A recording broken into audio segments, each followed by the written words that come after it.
Okay, our topic today is to back up or not to back up. And not sure if that's your question or not, but I'm assuming so if you're here. So today we'll talk about really just looking at alternatives. A lot of people don't realize that there are alternatives to doing offline backups. So we'll talk about the different options, alternatives, and just kind of some tips for managing your backups, particularly if you are looking at alternatives, just some tips that may help you out in those scenarios. Okay, so let's go ahead and get started. I'm going to hop over to Pipeline as usual. And first talk about, like I mentioned, we'll be talking about several alternatives and options to doing backups. So I'm going to go over each of the different types of alternatives or methods retaining access to your data, however that may manifest itself. So I'm going to start with the most traditional way of maintaining that access, and that is through offline backups. And offline backups are, just like they sound, backups that you can download and store offline if you desire, even off-site from your location for security reasons. And they happen every month. So there's a month, we call them monthly backups. They're typically available within the first few days, usually around the 3rd or 4th of the month. And whoever's got permission to view or download backups under Manage Users will receive a notification, an email notification that lets them know that the backup is available and ready to be downloaded. Those backups will include all transactions that were added or closed. And by closed, I mean turned to inactive, which includes those transactions that were closed, fell through, or expired. So anything that was added or falls into one of those closed or inactive categories during the month will be included in that month's backups. Now you've got the option to turn off the transactions that were added during the month, and that's under your admin settings. You can say only include completed transactions, which will only include those closed, expired, or fell through. If you only want to include those completed ones in your backups and not the ones that were added during the month, you can check that option. And what that does, that really just gives you that final snapshot of the transaction in your backups rather than having both the beginning and the final snapshot. Okay? So that's what's included in those monthly backups. And that'll include everything that's related to the transaction information itself, the docs, the notes, the history, checklists, everything that's related to that transaction will be in those backups.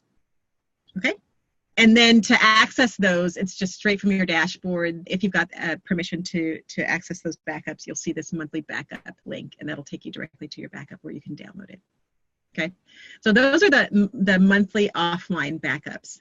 And like I said, that's one method of retaining access to your data. But there are other alternatives for offices that don't want to deal with the downloads or, just remembering that I need to do that each month, even though they get the reminder, and don't want to store it on their drive or even an external drive or whatever. They just don't want to deal with that. So there are alternatives to those offline backups. So those are just optional. The alternatives include, one, just recognizing that your transactions stay online for 10 years after they're created. And that's longer than all requiring bodies require. So it's even beyond what's necessary. So if you've got that in mind, you may rely on those transactions to be able to access those transactions long-term like that. As long as you have a paid account with us, you'll be able to have access to those. Okay? So now what would you do if down the road, for some reason, you actually cancel your subscription with Pipeline and you were relying on having that online access? We've also got what's called an archive plan, which means if you get to the point where, let's say, whether your company has changed software that they're using or whatever reason and you need to cancel, you can cancel your regular paid subscription and then transfer to the archive plan, which is $20 a month. And that'll give you the same online access that you've got today, but at that very low price. You will not be able to add any data, but you'll be able to again, maintain access to that historical data. So that's a really popular alternative to doing the backups because they've got the continued online access now, and if they ever cancel in the future, they'll have access to transition over to that archive plan. Okay. Another alternative, and I hesitate to kind of call it an alternative because it's more of a solution if you have not downloaded your monthly backups but do need them offline, and that is that you can order past months backups and you can download those offline. So ideally you want to download them as you go along and have those on site and retain those.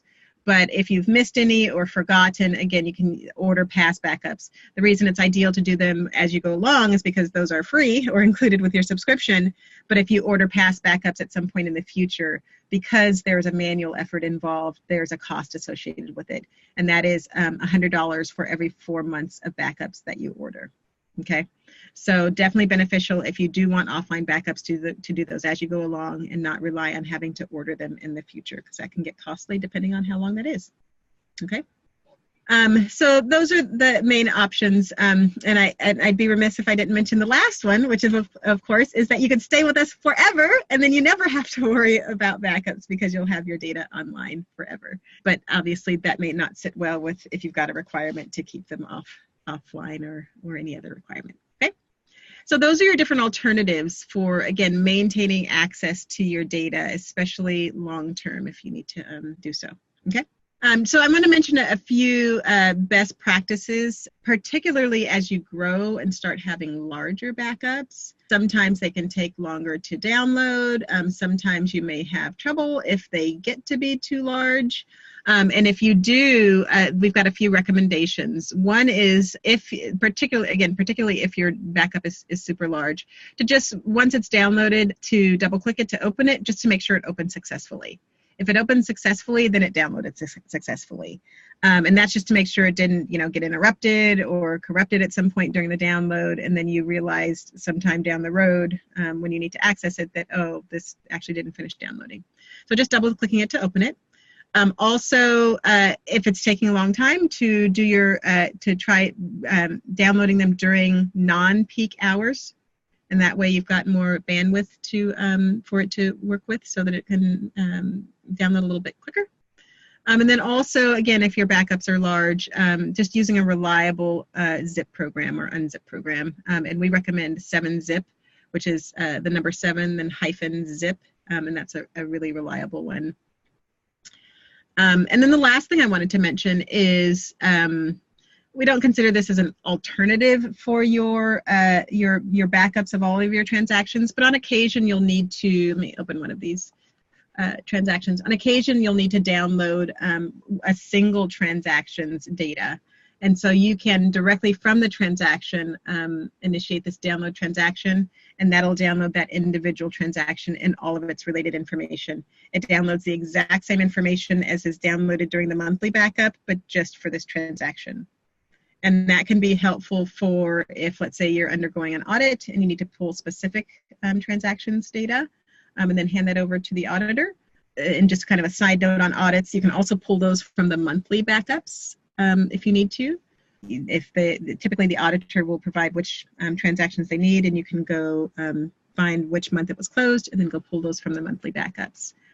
But if you've ever got questions and you're undergoing an audit, always feel free to reach out to us. We're happy to help and guide and let you know what your what the methods are for getting the data that you need, or even help you if you need to. So always feel free to reach out to us.